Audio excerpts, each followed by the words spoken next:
Thank you for joining me here at Big Wristwatch. Today, I just wanted to talk about a maybe a little underappreciated watch that I quite like from San Martin. It's clearly based on a vintage Seiko, and I believe they've re-released it, but not quite in this form. Boy, I just really like this watch, and I just wanted to show you some things about it. I'll start off with the things I like, and there are two or three things that kind of bother me. First thing, I just love the dial. It's sort of a matte black, almost gray in some flat light. Really nice outside in the natural light. At the end of the video, I'll show you some natural light wrist shots where you can kind of see how it really stands out. Secondly, I absolutely love the maxi indices that they put on this. Wonderfully sized to the dial, I think. The San Martin logo is applied, and as are the indices, but obviously there's some debate whether you may like it or not. I'm in the it does not bother me camp. The indices, the nameplate, the handset are all very nicely finished.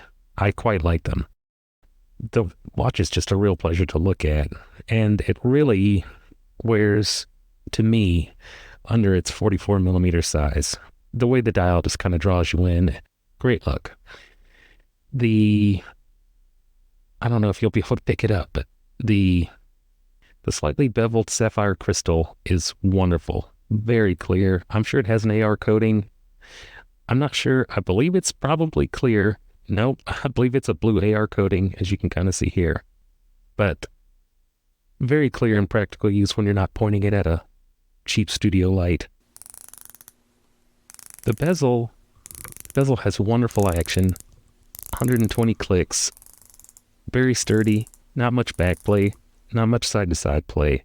Just very high quality for what you're paying, which is a repetitive theme with San Martin. I have two, and they're very different, but I like them both. I'm actually wearing it now. The 36 millimeter, let's call it adventure watch. I love the little detail of it's very on brand with the vintage Seiko. The little red dot and white dot at the end of the second hand is great. Goes nearly to the end of the dial, as does the hour hand. Very appropriate lengths. I think they match well. The finishing is, of course, great. Common theme among San Martins, but onto what makes this watch, I think, very special, at least amongst affordable alley watches, is the monoblock case. It is a basic case spec. There's nothing on it, but the fact that you can get a monoblock case in this style is wonderful at this price point. I paid, I believe, $180 shipped during the last 11/11 sale.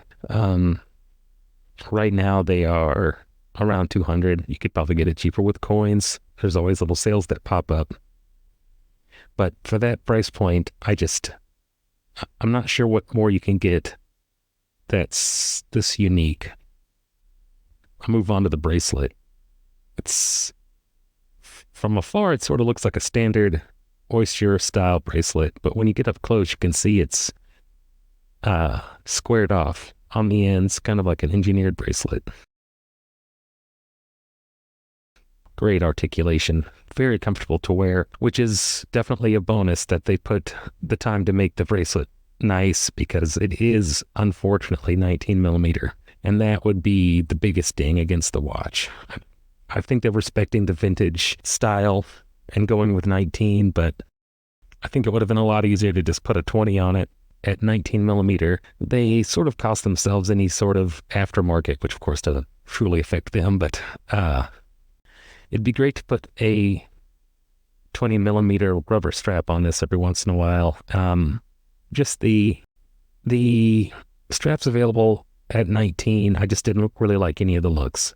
But like I mentioned, I do love this bracelet. I exclusively wear it on the bracelet. It's very comfortable. It's not jingly or anything. It's got the right amount of flex.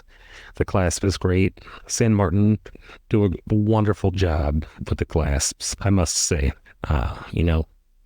That's raised engraving. I assume it's CNC. I'm not sure. Some sort of milling process, but it's really raised up. It's held up well. I wear this watch a lot. The finish is held up. It's obviously a bit of a fingerprint and scratch magnet, but honestly, it's well made. It seems to have held up. I just haven't really had any issues with it. But I want to keep it short. Quick rundown, positives, love the dial, love the maxi indices, love the finishing on the hands, love the accurate vintage layout. The only thing I would say is a negative is the 19 millimeter lugs, and I would have liked to have seen the numbers on the bezel insert loomed. That's about it. The pip is loomed, but the bezel insert is not.